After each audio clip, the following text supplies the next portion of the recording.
नमस्कार, मस्त हिंदी स्टोरी में आपका स्वागत है। आज सुनिए डॉक्टर मौमिता देबनाथ के बारे में। मौमिता देबनाथ का जन्म कोलकाता में हुआ था, जहां से उन्होंने अपनी प्रारंभिक शिक्षा पूरी की। हालांकि विज्ञान में उनकी गहरी रुचि के कारण उन्होंने चिकित्सा में अपना करियर बनाया। वह एक दयालु व्यक्ति थीं। वह पर्यावरण और पशु प्रेमी भी थीं। साथ ही उन्होंने गरीब लोगों की मदद भी की। डॉक्टर मौमिता देबनाथ आरजी कर मेडिकल कॉलेज में दूसरे वर्ष के स्नातकोत्तर प्रशिक्षु डॉक्टर के रूप में अपनी पढ़ाई कर रही थीं, जबकि सहकर्मियों और प्रोफेसरों ने उन्हें उनकी कड़ी मेहनत और समर्पण के लिए प्रोत्साहित किया। उन्हें विश्वास था कि उनका भविष्य एक उज्ज्वल डॉक्टर बनने वाला है। उन्होंने पर्यावरण विज्ञान में अपनी मास्टर डिग्री, पर्यावरण विज्ञान में पीएचडी, चिकित्सा में करियर बनाने आदि में योगदान दिया। मौमिता देबनाथ सोदपुर, कोलकाता, पश्चिम बंगाल की रहने वाली थी। वह बहुत मेहनती छात्रा थी। उसने 10वीं में 90% अंक हासिल किए थे, जबकि 12वीं में उसने 89% अंक हासिल किए थे। उसने पश्चिम बंगाल के कल्याणी में कॉलेज ऑफ मेडिसिन और जेएनएम अस्पताल में अपना दाखिला बरकरार रखा। वह आरकेजीएमसीएच मेडिकल कॉलेज में चेस्ट डिपार्टमेंट में ट्रेनी डॉक्टर थी। उनके पिता शेखर रंजन देबनाथ ने बहुत संघर्ष के साथ एक दर्जी के रूप में काम किया और उनके डॉक्टर बनने का सपना देखा।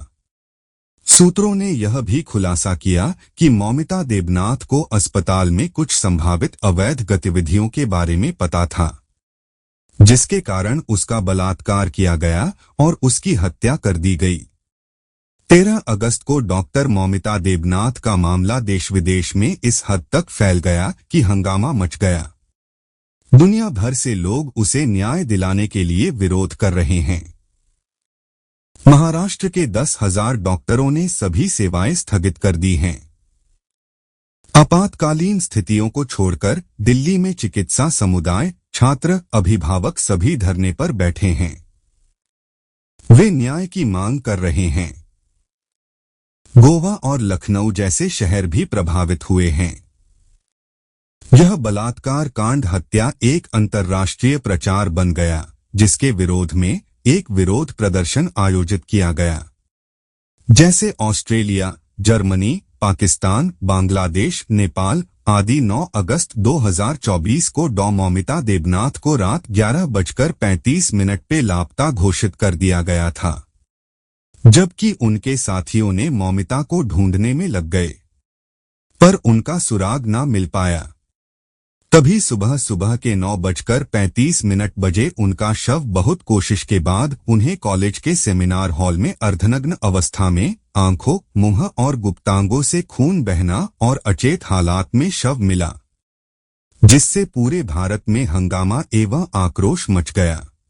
मौमिता देबनाथ की पोस्टमार्टम उसी दिन शाम 6:15 PM शाम के 7:20 तक चली, जिसके ठीक रात 11:45 बजे उनकी अप्राकृतिक मौत की सूचना सभी लोगों को दी गई, जबकि पोस्टमार्टम रिपोर्ट में बाद इस बात का खुलासा हुआ कि उनके के साथ निर्मम एवं क्रूर बलात्कार किया गया है। रिपोर्ट में उनके चेहरे की आंख, मुंह, प्राइवेट पार्ट से खून बहना आदि प्रदर्शित है। हालांकि जांच में यह भी पाया गया कि गर्दन, होंठ, बाएं पैर, दाहिने हाथ, अनामिका, जननांग पथ को बुरी तरह से क्रूरता किया गया है और साथ ही 150 mg वीर्य द्रव भी उनके योनि स्वैब में पाया गया है। रिपोर्ट्स के अनुसार उसके चेहरे, गले पर भारी दबाव बनाया गया, जिसे उसकी गले की थायराइड ग्रंथि में फ्रैक्चर हो गया। रिपोर्ट्स में यह भी उल्लेख है कि चोटों को विकृत कामुकता के लिए जिम्मेदार ठहराया गया है। इसी खोज को देखते हुए डॉक्टर और मापिता का कहना है कि उसके साथ सामूहिक बलात्कार किया गया हो सकता है। हालांकि कोलकाता पुलिस ने इस बात को नकार दिया। जांच के स्थान से एक ब्लूटूथ हेडसेट मिला, जिसका संबंध एक संदिग्ध व्यक्ति से किया गया, जिसे गिरफ्तार कर लिया गया है। हालांकि व्यक्ति की पहचान संजय रॉय कोलकाता पुलिस कल्याण संघ का सदस्य, आपदा प्रबंधन बल और नागरिक स्वयंसेवक है, जो कॉलेज गेट के पास पुलिस चौकी में तैनात था। वह मैरिजो से बिचौलियों का काम करता था, जबकि DR Moumita Debnath CCTV video से यहां मालूम हुआ कि संजय रॉय सुबह 4 बजे हॉस्पिटल की बिल्डिंग में दाखिला लिया, जहां उसने ब्लूटूथ हेडसेट लगाया हुआ था।